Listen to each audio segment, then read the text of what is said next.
Bienvenue. Je me présente, je m'appelle Gabriel Demokos, je suis infirmier en pratique avancée pour la neurologie à l'hôpital neurologique de Montréal.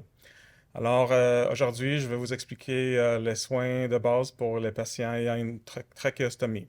À la fin de ce module, vous pourrez énumérer les indications pour la trachéostomie, reconnaître les différents dispositifs de trachéostomie, vérifier l'intégrité du ballonnet et exécuter les soins de routine pour les patients ayant une trachéostomie. Alors, pourquoi un patient aurait-il une trachéostomie?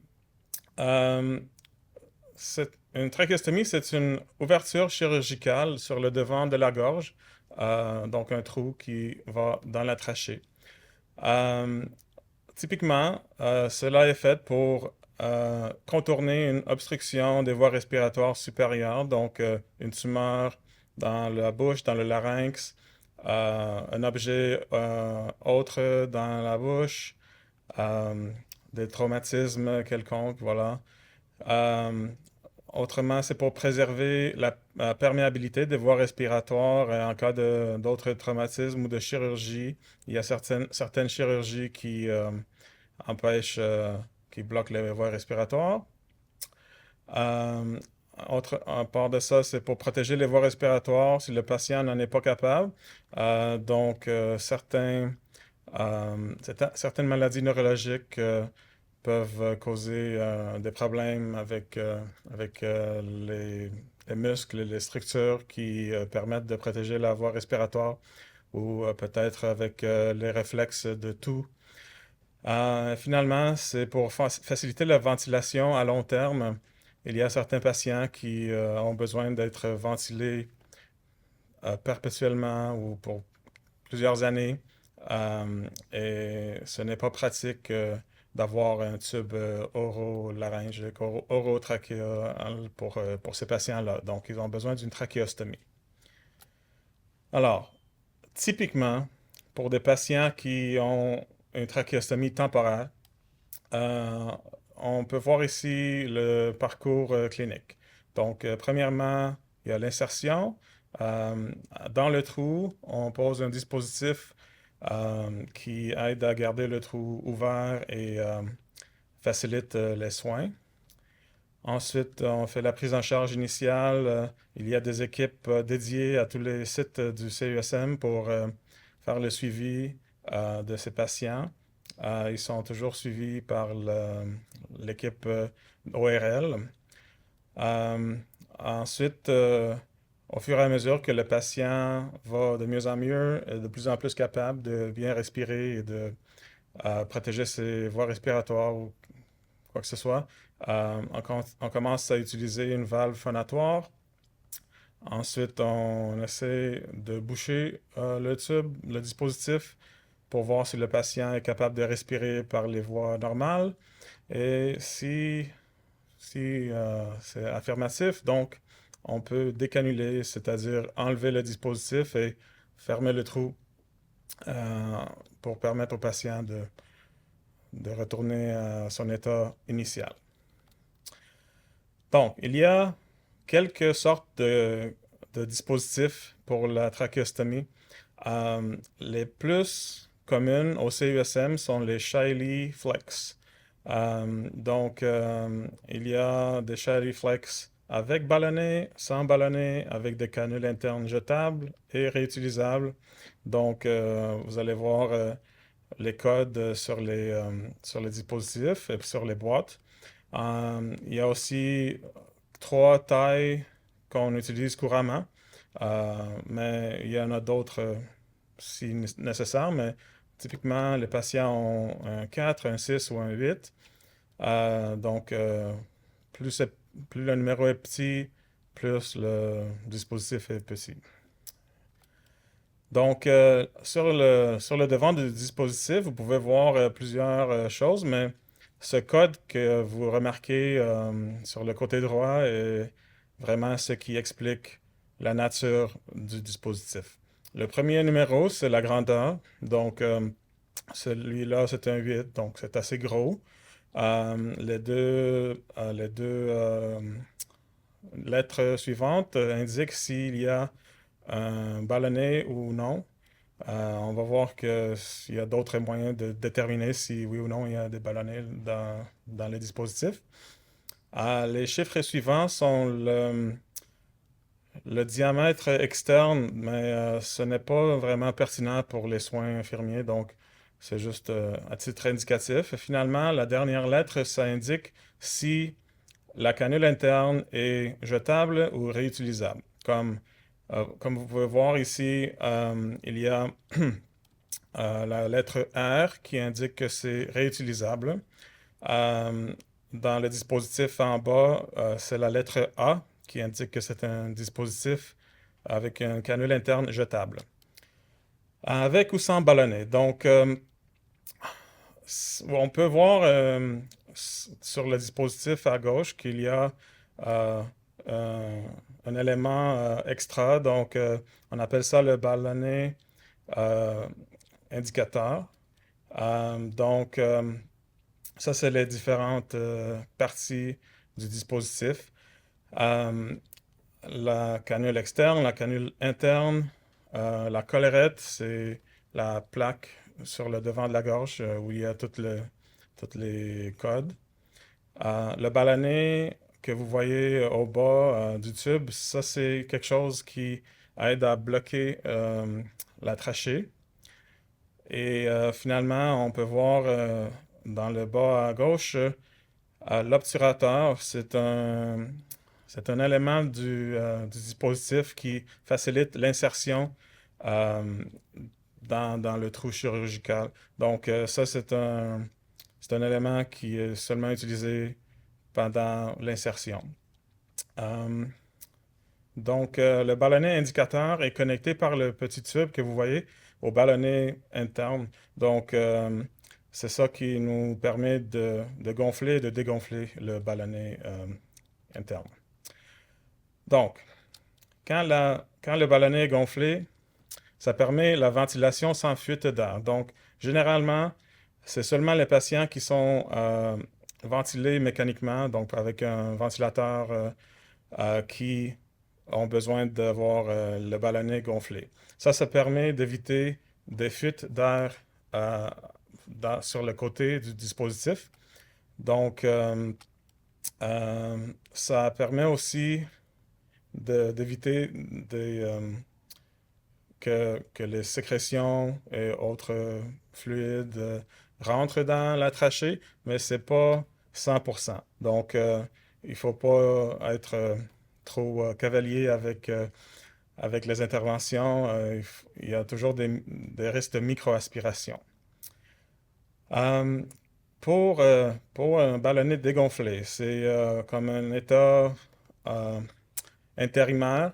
Donc, patient qui avait déjà avait eu besoin du ballonnet pour être ventilé, n'est plus dépendant du ventilateur. Donc, on peut dégonfler le ballonnet et laisser le patient respirer autant par le dispositif que par son nez et sa bouche.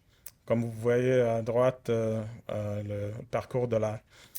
Euh, Ça permet aux patients de boire et de manger et de parler un petit peu. Euh, pour parler, il faut que l'air se déplace en haut du dispositif dans la trachée et dans le larynx. Donc, il y a toutes sortes d'interventions qu'on peut faire pour faciliter la communication et mes collègues orthophonistes vont vous expliquer ça. Euh, le ballonnet, ça peut causer des plaies de pression dans la trachée s'il est trop gonflé ou s'il reste en place trop longtemps. Donc, c'est possible de dégonfler le ballonnet temporairement juste pour donner un peu de répit au tissu. Mais généralement, ça dépend du besoin pour la ventilation ou non.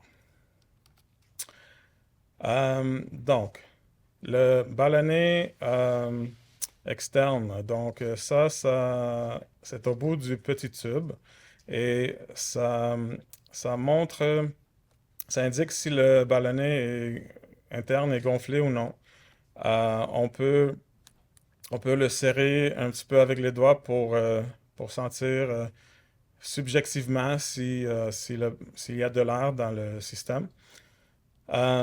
Mais pour voir si la pression est idéale, il faut utiliser un manomètre. Donc, c'est nos collègues qui sont en inhalothérapie qui vont faire ça. Euh, S'il y a trop de pression, ça peut causer des blessures de pression, comme je viens de dire, et de la nécrose. Si le ballonnet est trop dégonflé, ça risque d'avoir des fuites d'air ou des aspirations.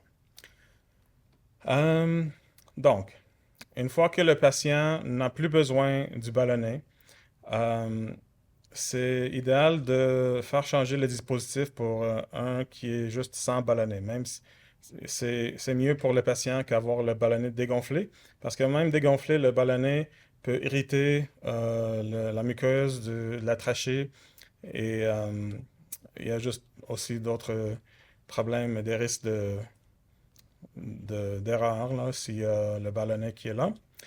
Euh, Autrement, le dispositif est exactement le même. C'est juste qu'il n'y a pas les deux ballonnets. Alors, les canules internes.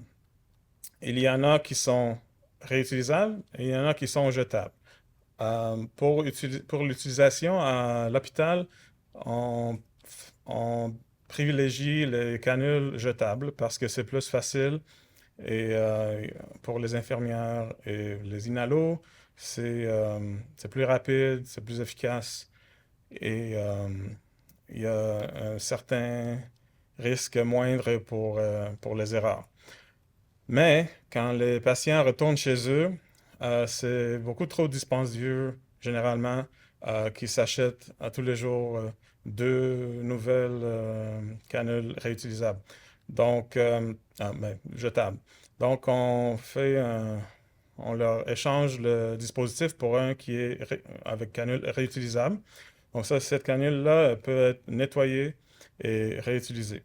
Euh, c'est pas toujours évident, juste en regardant la canule, de voir si elle est réutilisable ou jetable. Euh, quand, quand elles sont une à côté de l'autre, elles sont presque identiques.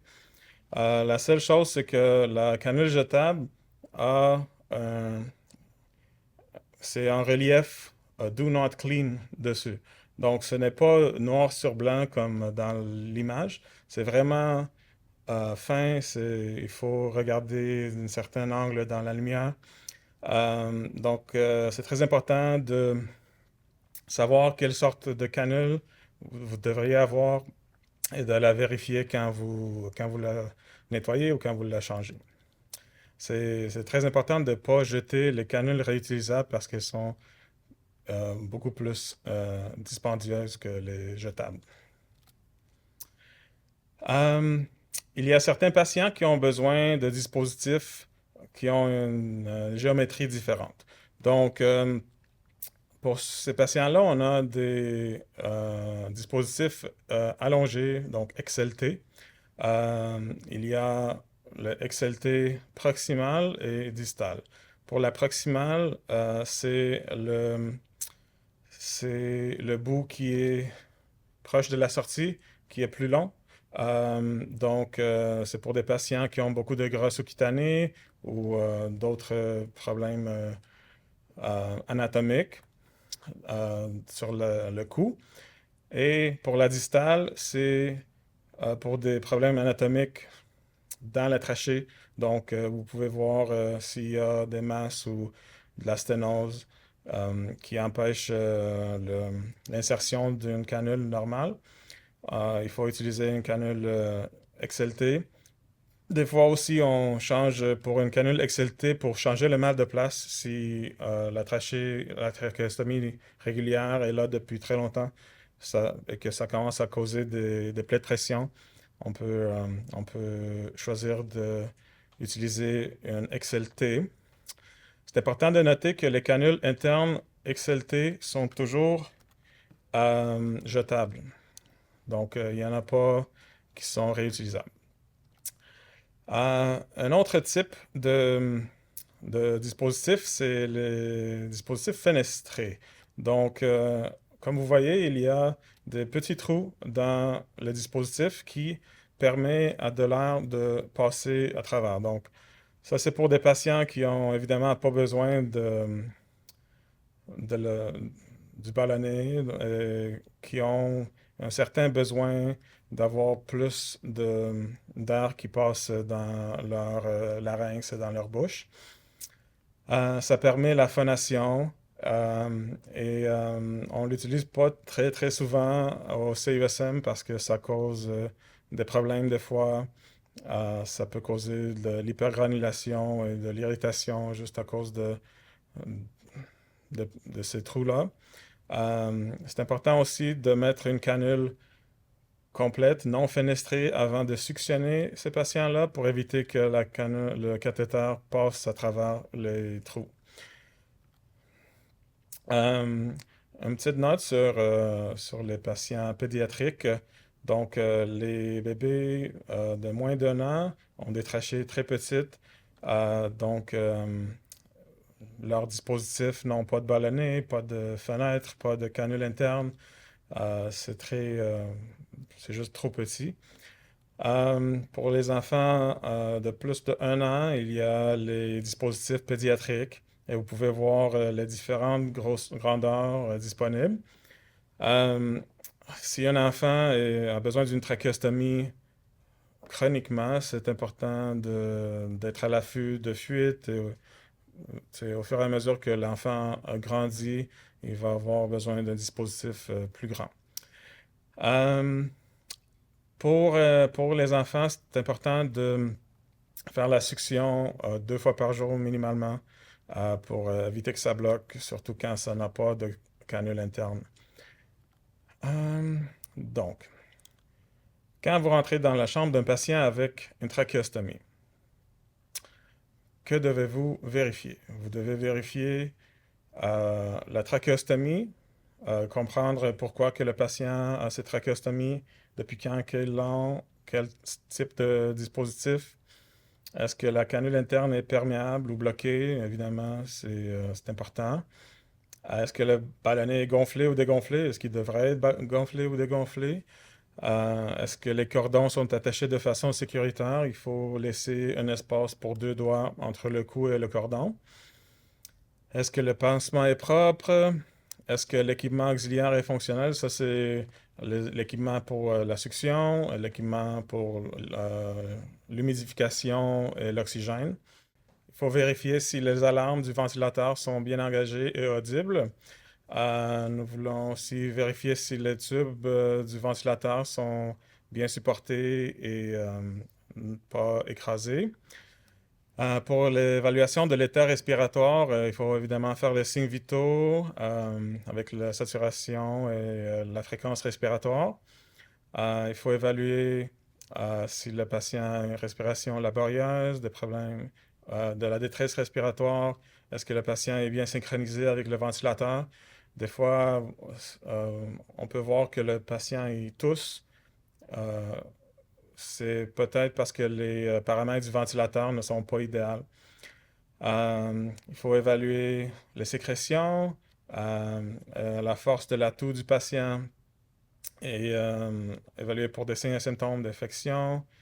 Et juste vérifier si le patient a été évalué par l'ergothérapie ou l'orthophonie pour la capacité d'avaler. Donc, lorsqu'on donne un rapport à un collègue en fin de shift, il faut, parler de ces éléments. La raison pour la trachéostomie, le type et particularité du dispositif, en général le diagnostic et l'histoire médicale, bien sûr, les signes vitaux récents, l'état respiratoire, l'état neurologique, les modes de ventilation et réglage, s'il y a lieu, et l'état du stomac. Et évidemment, juste aviser votre collègue des autres enjeux nécessitant un suivi clinique. Donc, il faut avoir certains items au chevet en cas d'urgence. Il faut s'assurer que le système d'oxygène et les tubes d'oxygène sont disponibles et fonctionnels. Il faut avoir le système d'humidification qui marche bien. Il faut s'assurer qu'il y a de l'eau dans le conteneur d'eau. Euh, euh, Aussi, le circuit de succion, s'il est complet et fonctionnel. Si le patient a des cordons sans velcro, il faut avoir des ciseaux au chevet si on a besoin de les couper urgemment, de manière urgente. Il y a aussi, on a besoin du salin et de l'eau stérile, un ambu-bag dans la chambre et une seringue de 10 millilitres pour pouvoir gonfler et dégonfler le ballonnet. Et ça, ces trois dernières choses, c'est vraiment pour les patients ventilés.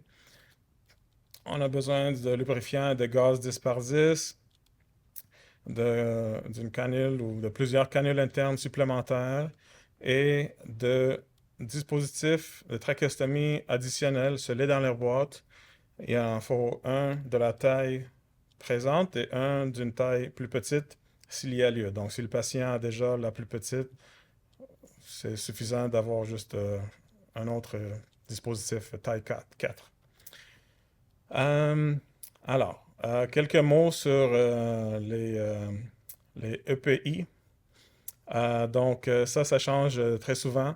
Donc, pour l'instant, quand on veut changer les dispositifs, c'est masque N95 avec tous les EPI et la porte est fermée. Euh, si on, si on met de l'humidification, c'est généralement des masques réguliers. Évidemment, si le patient est ventilé, il y a déjà un filtre N100, c'est 100% sécuritaire. C'est juste quand on ouvre le système qu'il peut y avoir du COVID qui en ressort. Euh, on va parler des choses qu'on fait pour éviter de devoir déconnecter le système un peu plus tard. Euh, c'est clair, donc les canules jetables, réutilisables, c'est très rare qu'on en a de réutilisables. Quand les patients viennent à l'hôpital, on essaie vraiment de les changer pour des jetables si possible. Euh, et les changements de routine. Donc, il y a certaines interventions qui sont faites presque à tous les jours sur les patients ayant une trachéostomie. La succion, le nettoyage de la partie externe, le nettoyage de la canule interne, le changement des cordons et les soins de bouche. Euh, c'est important d'avoir l'humidification en tout temps, même quand il y a une valve phonatoire, parce qu'avec la valve phonatoire, de l'air rentre par le dispositif. Donc, c'est, elle ressort par la bouche. Donc, il n'y a rien d'autre pour humidifier l'air inspiré. Donc, il faut quand même poser l'humidification. Puis, à l'hôpital, les soins qui, euh, qui sont administrés, surtout à l'intérieur du dispositif, doivent être stériles, même si le patient ne fait pas ça stérile chez eux. Donc, la succion, c'est quelque chose qu'on fait très souvent. C'est une intervention assez invasive et stressante pour le patient, c'est clair. Ça peut causer de la douleur, de l'inconfort, ça peut donner une sensation d'étouffement parce que on, on suctionne l'air des poumons du patient des fois. C'est important d'expliquer au patient la procédure, même s'il est inconscient. Quand est-ce qu'on fait ça?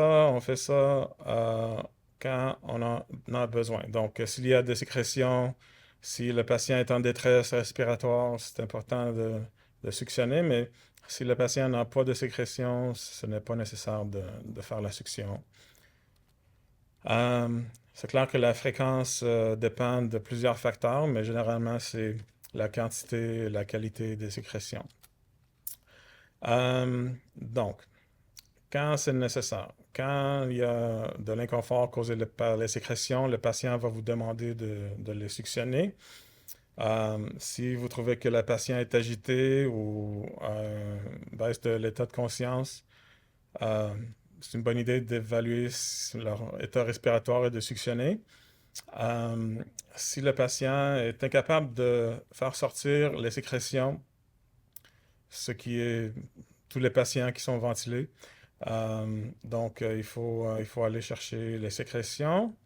Si vous entendez du crépitus ou des ronchis dans la trachée, ça veut dire qu'il y a des sécrétions. Si les sécrétions sont visibles dans le dispositif ou pour obtenir des spécimens de sécrétion quand on suspecte une pneumonie. Finalement, les ventilateurs vont sonner une alarme pour haute pression quand il y a beaucoup de sécrétion. Donc, c'est un peu un truc, si la pression est haute, euh, vous pouvez essayer de suctionner pour améliorer la situation. Il y a deux sortes de succion, superficielle et profonde. Superficielle, c'est vraiment juste insérer le cathéter dans le dispositif sans aller plus loin que le dispositif. Ça, c'est pour des patients qui sont vraiment capables de bien tousser et de faire sortir les sécrétions jusque dans le dispositif. Euh, Généralement, les sécrétions sont visibles. Il y en a peut-être qui sont déjà sorties, comme dans l'image. Plus souvent, on fait la succion profonde. Ça, c'est pour des patients qui ont une toux faible ou absente, des patients qui sont ventilés, clairement. Ils sont incapables de sortir les sécrétions quand ils sont en détresse respiratoire. Euh, donc, pour ce type de succion, il faut avancer le cathéter jusqu'à ce que le patient commence à tousser ou que vous ressentez une résistance. Il y a certains patients qui n'ont pas le réflexe de la toux, donc il ne faut pas forcer trop profond, là. Donc, quand vous ressentez une résistance, c'est là que vous engagez la succion avec votre pouce et vous tirez sur le cathéter en spirale. Puis, c'est bien de garder ça à moins de 10 secondes. Donc, sortez après 10 secondes, puis vous pouvez répéter la chaîne après. Euh, Si jamais la succion ne fonctionne pas, après plusieurs essais où le cathéter il reste bloqué dans le dispositif ou ça va pas assez loin et où le patient est toujours en détresse, juste enlever la canule interne et évaluer. C'est peut-être bloqué avec un bouchon muqueux. On a un algorithme pour les mesures d'urgence pour les patients avec trachéostomie. Donc, suivez l'algorithme. C'est bien de lire l'algorithme avant d'avoir une urgence. Donc, en, en circuit ouvert pour les patients avec trachéostomie non ventilée. Donc, ça, c'est les patients qui n'ont pas de ventilateur. Ça va être toujours une succion en circuit ouvert. Ça veut dire que le patient continue à respirer par le dispositif. Euh, Si le temps le permet ou si le patient a l'habitude de désaturer pendant les suctions, c'est bien de préoxygéner le patient. Donc, juste donner un petit peu plus d'oxygène quelques minutes avant euh, l'intervention. Il faut s'assurer que la canule interne est en place. Si on suctionne sans canule interne pour quelque raison que ce soit, on risque de faire sortir un bouchon muqueux et de bloquer la canule externe. Et ça, on ne peut pas l'enlever sans enlever le dispositif au complet. Donc, c'est clairement quelque chose à éviter. Toujours suctionner avec une canule interne. Euh, S'il y a beaucoup de sécrétion, c'est bien de faire la succion avant de faire les soins de trachéostomie qu'on va décrire un peu plus tard. Donc, avant de faire tous les nettoyages et les changements, nettoyage de canule. Euh, Jamais utiliser le Yankor pour faire la succion. Toujours utiliser les cathéters souples de taille 12 à 14. Donc, si les sécrétions sont très épaisses, c'est bien d'utiliser le 14 qui a un diamètre plus grand, là. Euh, le modulateur de succion murale, il faut l'ajuster à 80 à 120 mm de mercure. Jamais plus que 150 mm de mercure parce que trop de succion, ça peut causer du traumatisme à la muqueuse trachéale. Pour les bébés et enfants, c'est encore moins, genre 60 à 100 mm de mercure. Euh, Si le patient est capable de tousser, c'est clair que c'est idéal s'il essaye de tousser pendant que vous faites la succion. Mais généralement, insérer le tube, ça les fait tousser naturellement. C'est un réflexe. Euh, Pas plus que 10 secondes à la fois.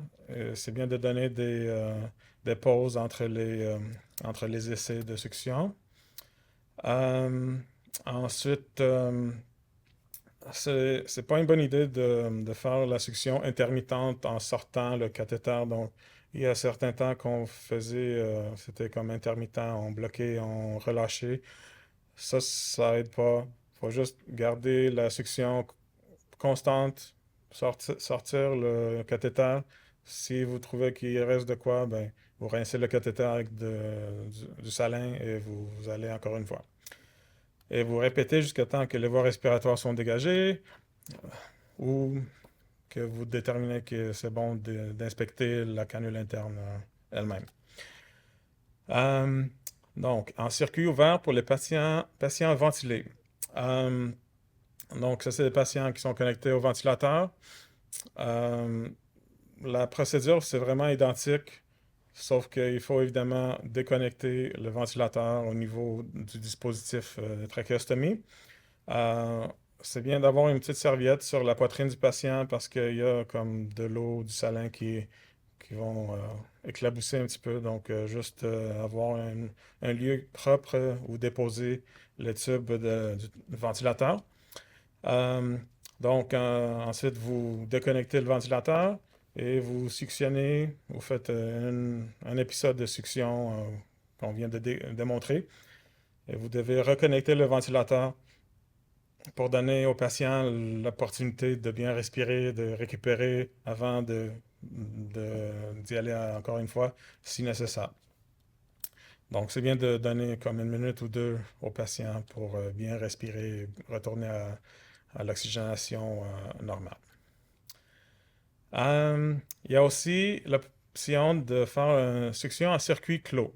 Depuis la pandémie, les patients ont de plus en plus ces dispositifs avec la succion qui est complètement renfermée euh, et on déconnecte jamais le ventilateur. Donc, comme vous pouvez voir, il y a plusieurs éléments dans ce dispositif. Euh, donc, il y a la valve de succion numéro 2, c'est là que vous mettez votre pouce. Il y a le numéro 4, le numéro 5, le cathéter qui est dans la gaine. Donc, comme vous pouvez vous imaginer que le cathéter va rentrer dans le dispositif à trachéostomie et la gaine va se renfermer sur elle-même quand vous poussez et va permettre de ressortir le cathéter une fois que c'est fini. Le numéro 6, c'est le port d'irrigation. Ça permet d'instiller du salin. Donc ça, c'est une fois que vous avez enlevé le cathéter, vous injectez un peu de salin là-dedans pour purger le cathéter. Il ne faut pas que ça reste tout sale avec des sécrétions. Euh, donc ça, c'est clair que ça réduit le risque de propager des pathogènes. Ça évite les risques d'hypoxémie parce qu'on on déconnecte jamais le patient complètement du ventilateur. C'est clair que pendant que vous suctionnez, le patient ne va pas être ventilé idéalement, mais il faut quand même pas rester là plus que 10 secondes, même avec ce système-là. OK? Euh, donc, encore une fois, le système inline, c'est ce qu'on vient de décrire. Euh, Vous pouvez augmenter l'oxygène à 100% pendant que vous faites cette intervention-là. Euh, Ça vous décrit un peu comment que ça se passe. Vous poussez le cathéter dans le dispositif et vous suctionnez quand le patient se met à tousser ou que vous ressentez de la résistance. Euh, Après ça, vous nettoyez ça avec du salin. Le stomac. Donc ça, c'est vraiment le trou dans la peau qui permet au dispositif d'entrer dans la trachée.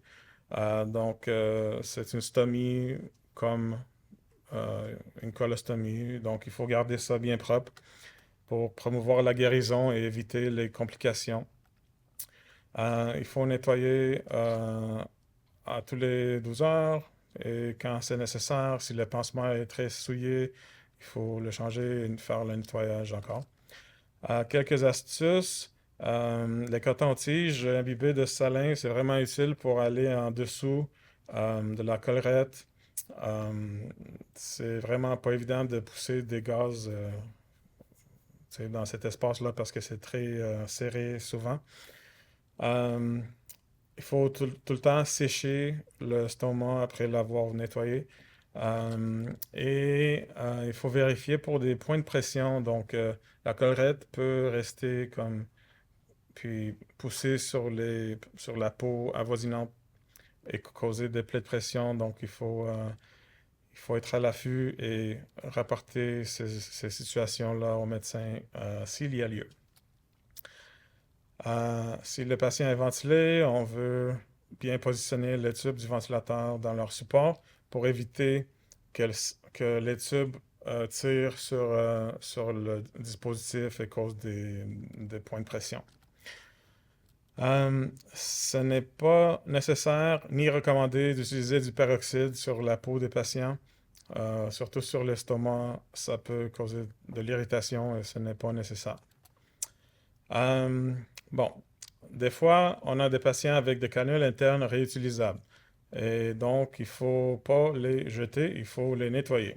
Et comment on fait ça?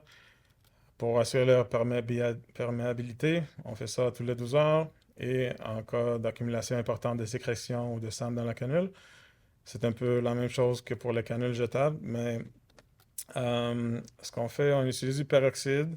Donc, on a notre kit ici. On peut mettre du peroxyde dans un compartiment et du salin dans l'autre compartiment.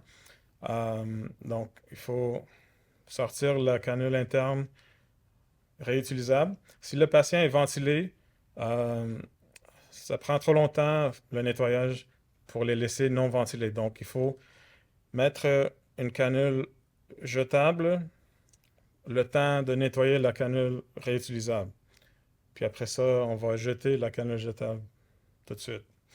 Donc, vous sortez la canule réutilisable, vous la déposez dans le peroxyde et vous utilisez la petite brosse pour nettoyer l'intérieur, l'extérieur. Ça va faire beaucoup de mousse, mais éventuellement, ça va être comme propre. Vous verrez plus de sécrétion dans la canule. Puis, ensuite, vous pouvez rincer ça dans du salin. Assurez-vous qu'il n'y a plus de mousse, plus de rien, que c'est bien propre. Et c'est pas nécessaire de sécher activement, mettons avec de la gaz, parce que ça peut laisser des résidus.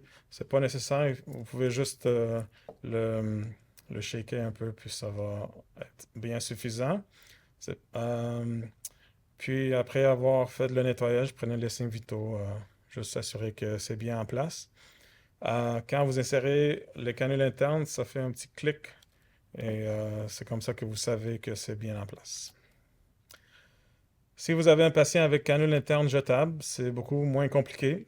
Vous pouvez donner de l'oxygène PRN et déconnecter le ventilateur, pincer pour enlever la canule, la jeter dans la poubelle. C'est pas nécessaire d'arrêter le ventilateur ou de le mettre en stand-by. Juste, ça va faire bip bip pendant comme 5 secondes, puis c'est bien correct. Vous pouvez insérer la nouvelle canule tout de suite et reconnecter le ventilateur et c'est fini. Euh, donc, pour changer les cordons. Euh, le but des cordons, c'est évidemment d'éviter que le dispositif sorte accidentellement. Euh, il faut les changer quand ils sont souillés ou endommagés. Vous pouvez voir qu'on privilégie les cordons avec Velcro. Il faut toujours attacher les nouveaux cordons avant d'enlever les vieux. Parce que même dans les quelques secondes que ça va vous prendre pour faire le changement, si le patient commence à tousser, il y a un risque que le dispositif va sortir, puis c'est pas désirable. Si c'est des cordons sans velcro, il faut faire un double nœud. Comme on en a parlé, il faut permettre un espace de deux doigts entre le cou et le cordon. C'est bien d'évaluer la peau en dessous du cordon, surtout dans la nuque, parce que c'est pas toujours évident, mais c'est là que ça peut causer des points de pression. Euh, c'est possible que deux intervenants soient nécessaires si le truc d'attacher le nouveau cordon avant d'enlever les vieux n'est pas possible. Si le patient est très agité, si les vieux cordons sont très souillés, il risque de souiller le nouveau cordon. Euh, Juste demander à un ami de tenir le dispositif en place pendant que vous faites le changement. Si les cordons sont trop serrés, ça peut causer des plaies de pression ou obstruer le vaisseau sanguin dans le cou, évidemment, si c'est beaucoup trop serré. S'ils sont trop relâchés, ben, ça peut résulter en décannulation accidentelle, partielle ou complète. Finalement, nous avons ce formulaire qui est disponible sur l'intranet. C'est un formulaire d'intervention infirmière pré-imprimé qui vous permet de documenter vos évaluations et vos interventions auprès des patients avec trachéostomie. Euh, donc, euh, Ça permet de faire la documentation pour 5 jours, 3 chiffres par jour. Premièrement, c'est documenter la description du tube trachéal. Ensuite, c'est d'assurer que le ballonnet est bien gonflé et dégonflé. On peut indiquer le temps des soins de stomie, les soins de cordon. Et c'est bien ici en bas de documenter à chaque fois que vous faites de la succion, euh, combien de temps, combien de fois que vous êtes rentré, parce que c'est bien d'un jour à l'autre d'évaluer le, comment que ça se passe avec la succion, avec les sécrétions. À l'endos de la feuille, il y a d'autres éléments ici. Documenter que l'humidité est bien en place, les soins de bouche, et ensuite il y a des éléments à propos de la valve de phonation et du bouchon trachéal. Ça, c'est des interventions qui ne sont pas de routine, ils vont être expliquées dans d'autres présentations. Donc, merci beaucoup et bonne journée.